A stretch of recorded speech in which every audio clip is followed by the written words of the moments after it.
whisper is a little bit scratchier than usual. I've lost my voice and I've got a very, very sore throat. So I'm trying to work with what I've got at the minute. So I figured I would go super, super close up for this one. And as per a few requests, we're returning to some scary stories, some scary Reddit stories, and we're returning to the No Sleep Reddit page. So I'm excited for this one, but also possibly the most scared I've been while filming one of these. I don't know why I've decided to put myself through this, but I'm home alone. It's windy, so windy outside. My house creaks so much, and there's stuff rolling all over the place outside, and it sounds like things are out there. So what am I doing? I'm reading some scary stories because I love torturing myself for your pleasure. But anyway, we're going to begin with story number 1, which is titled Kleptomaniac. So, kleptomania is the unstoppable urge to steal. Hi, my name is Irene and I'm a kleptomaniac. I've been struggling with it since I was a teenager. I would go to local stores and steal whatever I could. Then after the rush wore off, I would dispose of everything I had. I didn't actually want or need anything I was stealing. I just loved the excitement it gave me. I got into trouble for it and my parents immediately sent me to therapy. After years of working on my mental health, I stopped stealing completely. Then I saw a purse. I was walking home from work when I saw an unattended purse on a table outside of a cafe. I could see the person's phone and wallet just sitting there. I don't know what came over me. I thought I was already past this part of my life, but I just could not help myself. I had to take it. I walked over to the table and pretended to drop something. When I was getting up, I deftly took the phone and walked away briskly.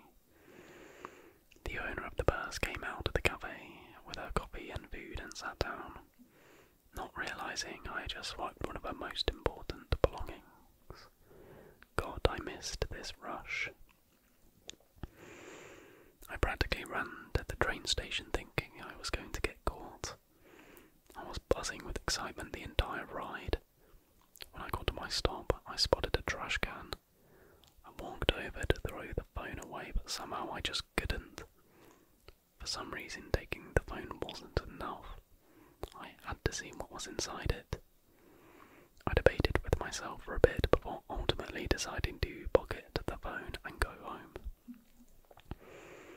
You'd be surprised how easy it is to unlock a secured device. All I had to do was Google. After a bit of tweaking, I finally got it open. The first stop was the album. I started from the very bottom. It contained what you would expect: selfies, food pictures, animals, and memes. Nothing too exciting. I scrolled up a bit and saw pictures of a guy, probably a boyfriend. I scrolled up further and started noticing something. She had dozens of pictures of the same guy, but no pictures of them together. I continued scrolling and saw she had candid photos of him outside buildings, out on the street, in bars and whatnot. I started feeling uneasy. Scrolling even further, I saw pictures of him through what looked like the window of an apartment. The last picture was of him with another girl. It looked like it was pulled from his Instagram.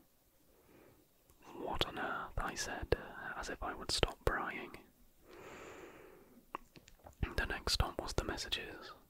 I scrolled through and noticed nothing out of the ordinary. Then at the very top I saw her texts with a guy named Jared. Or rather, her texts to Jared. She sent him walls of text proclaiming her undying love, 1 minute and then threatening to kill him the next. He never responded, apart from one text saying, "Leave me alone, Meadow." To say that I was uneasy is a gross understatement. I was petrified, but my dumb curious ass decided to continue my exploration. I checked Meadows' call history. She called Jared 256 times over the past 3 days. All calls were missed. Then I checked her email. She had dozens, if not hundreds, of emails sent to Jared saying more of the same. Pledges of undying love and threats of violence. Checking her notes, I found love spells, boyfriend manifestations, and the most disturbing grocery list of all time. Knife, duct tape, zip ties, axe, plastic tubs, and hydrofluoric acid. Not only that, but I found a long all-caps rant about Jenny, Jared's girlfriend, I'm assuming, and how he was cheating on her with Jenny, how Jenny was in the way of their perfect love, etc. Just out of sheer curiosity, I checked her Spotify, and her most played song is Keep Awake by 100 Monkeys. Suffice to say, I was freaked the F out. What freaked me out more was the sudden notification that popped up. I nearly jumped out of my skin when I heard it. With much trepidation, I shakily opened the notification. It was an email Meadow sent to herself. It read, "I know you have my phone." And the top comment on this is, "That's why, children, you shouldn't steal." Absolutely right. Story number 2 is titled 911 Called Me for Help. The first time it happened was on Monday night when I was in deep sleep. I woke up to the cacophony of footsteps outside my home and my phone ringing loudly right beside my face where the bedside table was. The phone was buzzing right off the table, about the fall. I caught it just in time and put the phone to my ear, not even bothering to look at the number. My head pounded and my throat felt dry. "Hello? 911, we have an emergency," said a shaky female voice. "Sorry? 911, we have an emergency." I took a look at the number and sure enough it was 911. My head pounded even harder and I frowned. "I don't understand." "We have an emergency. Please, we need your help."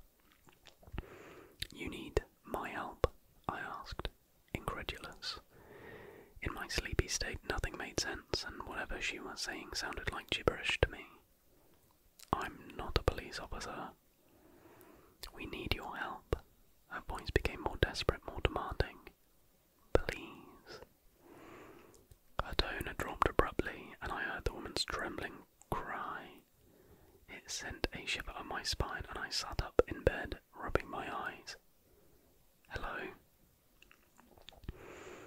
She whispered frantically into the phone. "Please, he's coming, he's here, I can't." There was a loud crack from her side, followed by a scary scream. I never even realised a human could make such sounds. My stomach sank and I removed the phone from my ear, staring at the number. My breath quickened and the call dropped. I wondered what I should do. For a second I thought of calling the police, but then it dawned on me. Who do you call when the police calls you for help? The second time happened when I was cooking dinner. Previously I had brushed off the phone call as some prank from the neighbourhood's troublemakers, though how they managed to call from the 911 hotline I don't know. As I was chopping some tomatoes and onions, a shrill ring echoed downstairs. I sighed, dropped the knife and leapt up the stairs to grab my phone. When I noticed that the call was again coming from 911, my heart dropped. Neighbourhood pranksters maybe, a second time. I wiped my hands on my apron and grabbed the humming phone. I put it to my ear slowly. A despairing male voice screamed, "No, stop." "Hello," I said, coming out as a hoarse whisper. "Help me. voice full of anguish. "They're eating me." "What?" "Please help me." His cries were wretched and pained, and I couldn't help but release the phone from my trembling hands. The phone fell to the floor. The man let out a high-pitched scream and the call ended once again. I didn't bother picking up the phone, I just went downstairs and finished cooking. I didn't tell anyone about these strange, continuous calls. Part of the reason is that I had no one to tell. My family would for sure brush it off as me being a silly kid. My friends would not even believe me. Sometimes I laid in bed and thought of what happened to the people that had called me. Sometimes I wondered what would happen if I were to call 911. Sometimes I asked myself, when will be the next call? The next call was exactly a week later. A ring woke me up from my daydream. I'd been sitting at my desk trying to study, but the words were swimming on the page and my eyelids felt ridiculously heavy, and soon enough I had drifted off to sleep. Until the shrill ringing of my phone. I opened my eyes and slowly reached for it, horrified at what would be on the screen.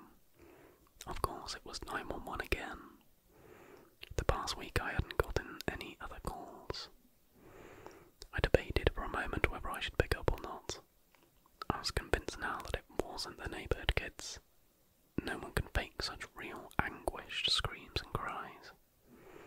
And although I had the perfect reason to just decline the call and go back to sleep, another terrifying part of me was curious. And slowly I dragged my finger across the screen and pressed the green button. "Hello?" I was greeted by nothing but a piercing, blood-curdling scream from the other side. It was so loud and ear-splitting that I physically jerked in my seat. "God save me," a child cried on the line. She sounded about 8 or 9, and I felt my throat compressing, my stomach tying itself to knots. "God save me, please," I heard her pleads, followed by a very loud sound of slicing, something wet and sticky leaking across the floor. A dark part of me knew already that it was blood. For a moment I listened in silence to the other side. The girl was gone. I heard raspy, heavy breathing, then the call ended abruptly. I opened up the back of my phone, removed my number card, and buried my phone deep under my clothes in the wardrobe. I told myself that no matter what, I was not going to pick up next time. My mind was always cloudy and busy, and I felt the effects of the stress a week later. No sleep, no focus, no appetite, but at least no one was calling. One day I decided that more than anything I needed a chilly, fresh morning run. So as the clock ticked 5 AM, I got into my workout clothes and filled up my water bottle.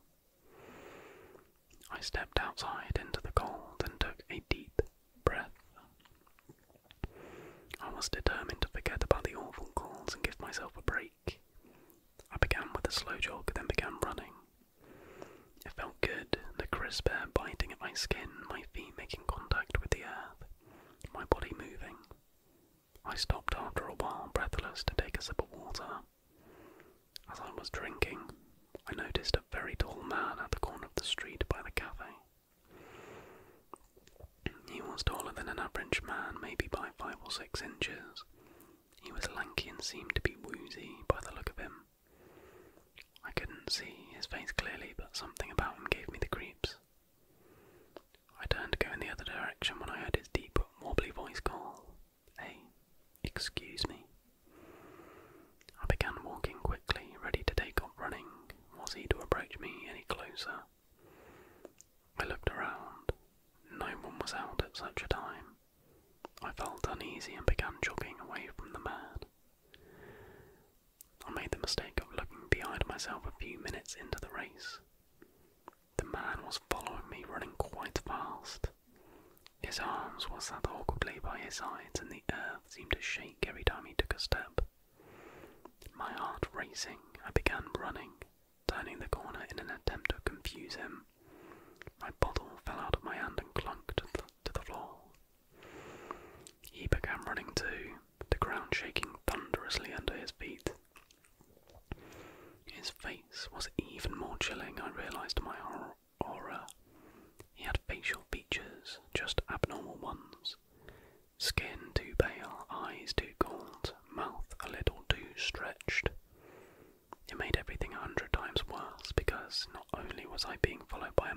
realise my size. But the man looked like he stepped out of a disturbing, scary movie. I decided it wasn't best to go home and lock the doors. God knows how much strength that man possessed, and how much my locks can really take, plus it isn't very smart to have him know my exact address. So I turned in the other direction, leading him away from my safety. The closest police station was a mile away, and I didn't have my phone to call anybody. I tried a few stores, looking behind myself in a hurry to find the man still behind me, but no luck. All doors were locked, all windows closed, all lights off. Every store, every cafe, every house. No one answered their doors, and I didn't see anyone outside. Very unusual, because normally at this time people would be out walking their dogs, hurrying to bus stops or going for morning runs. It made my stomach turn as if everyone was in on some horrible joke that I didn't know about. After a while I began feeling seriously afraid. The man was still on my tail, and yet he wouldn't give up. Every few minutes he was bellowing his unbalanced voice, "Hey, excuse me." Even the sound of his shrill voice scared me. I stopped for a moment to catch my breath. We'd been running for what seemed like hours now. I wondered what he'd do if he reached me, and that kicked in the adrenaline and I began running again. I cursed myself for leaving my phone at home and even worse, taking out the number card. Soon I spotted a KX telephone box by the side of the road, near what seemed to be an empty restaurant. Not daring to look over my shoulder, I ducked into the tiny space just as the man reached me. I locked the door and he began pounding aggressively, his face skeletal and monstrous looking. My heart pounded at the sight of him. I grabbed the telephone, dialed 911, and put the phone to my ear, praying. The man was pounding on the glass so hard that I thought it would shatter right then and there. I took a deep breath as someone picked up on the second ring. "Hi, who's this?" That was pretty good. Story number 3 is titled "My Friend Sent Me an Online Quiz," and its questions became unsettling. Me and a friend of mine, who I will call H for transcribing our exchanges, started chatting online and got to sending each other increasingly funny online quizzes. You know, those ones that tell you which member of a band or which Disney princess or whatever else you are. H, okay, I found another one. It's called "What Fast Food Restaurant Are You?" Me, and did you find out? H, I don't know, I haven't finished yet. Alright, send me the link. We went back and forth like this for a while. He'd keep looking for new quizzes, share his results, and I'd try them too. By the time I'd finished, he'd have another one ready. I got up to get some water, leaving my laptop on the couch. Once I'd come back, he had of course sent me another link. "Dude, take a look at this." I can't show you the link, but it's all random, weird numbers and .com. I clicked the link expecting another quiz. I was surprised, however, by the rather plain page that greeted me. White background, Arial text, and only the all-caps word "quiz" in bold at its top. Below it was a question: "What is your favourite colour?" I picked blue from a selection of colours, and the next question appeared on screen. The first few I went through were relatively mundane. Things like whether I preferred cats or dogs, pepperoni or cheese pizza, etc. Nothing non-standard for these quizzes. I just answered whether I was an introvert or extrovert, when I noticed that the next question had a free response box. It read, "What is your name?" Tentatively I typed my first name in the box and pressed enter. I have a common enough name, so I didn't feel too uncomfortable sharing it. The question following it, however, was even more bizarre. It was again free response, and this time said simply, "Where do you live?" site to message H again. Me, why are the questions on this one so weird? I idled for a couple of minutes but didn't receive a response. Tiring of the wait, I returned to the quiz page. I reread the words, "Where do you live?" I couldn't move on without submitting an answer, so I just pressed space to leave the query blank before moving on. Unfortunately, this didn't allow me to progress. Red text appearing below the box telling me I had to input a valid location. I tried inputting a real location, New York, and the red text changed to say only incorrect. I refreshed and reopened the page to no avail. It's not letting me keep going, I said. Do you have any other ones? This one kinda sucked. This time H responded. It gets good, I promise, just answer these ones. Me, I don't want to give this site where I live though. H, you'll be fine, the payoff is worth it. So I enter the name of the town I live in. Then it allowed me to continue to the next question. What on earth, how did it know that the answer I put in was correct? Not receiving an immediate response from H, I looked at the question. It was back to multiple choice with a binary yes or no option. Are you alone right now? Unsettled, I glanced around the room. I pressed no and tried to continue, but the next question would not load. I tried pressing yes instead, and to my dismay, I was able to advance. Me, okay, this is getting really creepy. I think I'm gonna stop now. H, keep going, just trust me please, I'm sure you're almost at the end. Me, okay fine, but if it gets any weirder I'm bailing. I read the question. Can I come inside? There were no options to select, only the text. Then I heard a sound emanating from the front of my house. Knocking. My blood ran cold as the sound continued in short, sparse bursts. Me, H, what the F is this? H, a load of random numbers. When I looked at my laptop again, the words on the screen had changed. No longer a question, but now a command. Let me in. And we're gonna end this video with this one. I'm sleeping with my best friend's girlfriend. There's something in her eye. First of all, yeah, I know it's not right, but hear me out. My best friend, who I'm gonna call Dean, and I grew up together. We loved the same movies and we went to the same school.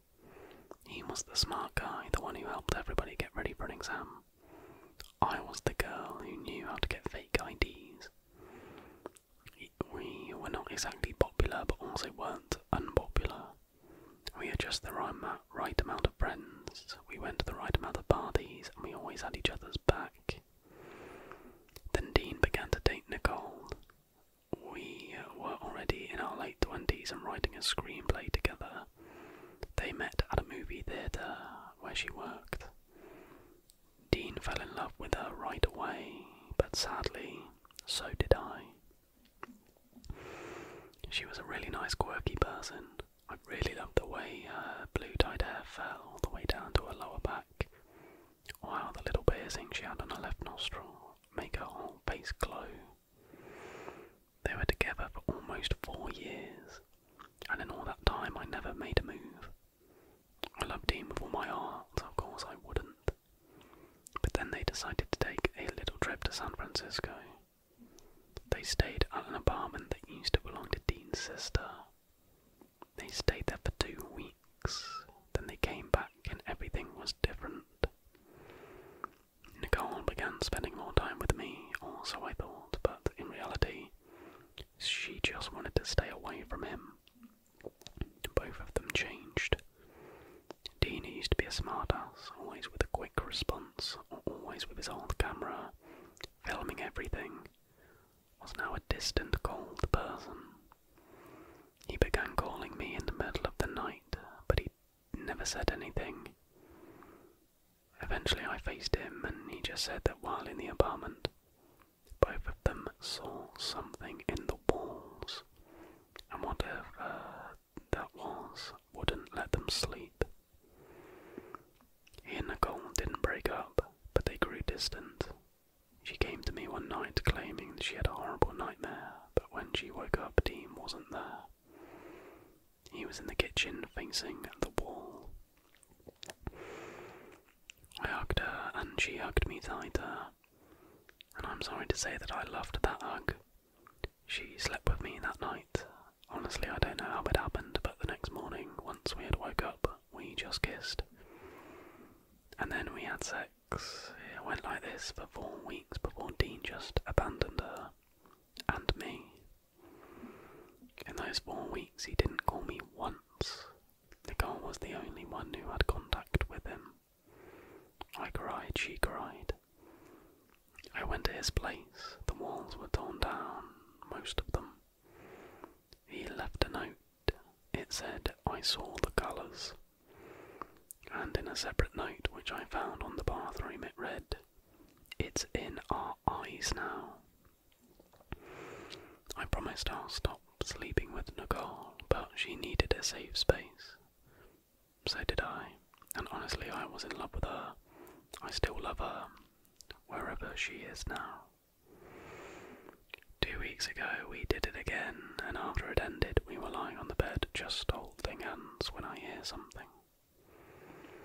I run to the living room and waited. There it was again, like a scratch. I stay quiet for a couple of minutes, trying to figure out the source. Suddenly I figure where the sound was coming from, and I almost run away from there. I could swear I got cold and some horrible goosebumps travelled through my skin. I leaned forward and pressed my ear against the wall.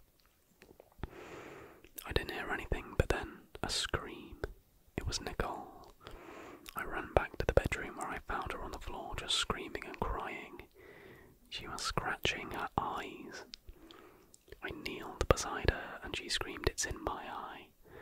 I held her hands down and looked. There was a colour in her eye. No, not a colour, many colours. Many impossible and horrible colours. Her eye was like an ocean, I could just drown in it. For a moment I couldn't move. I was hypnotised. They were horrible, yeah, but also pretty. Powerful. But then it began showing me things. Images. I think I saw a glimpse of hell, or a version of hell. I backed off and only stared as Nicole tore her eyes out with her nails. I cried. Minutes later she stopped screaming. Minutes after that she stopped moving. Then I heard the scratching again. I went to the living room shaking and I just stared at the wall. Something was scratching on the wall, not inside it.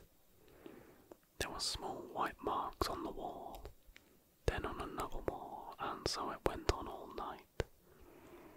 I ran to the bathroom as tons of scratching noises filled the room.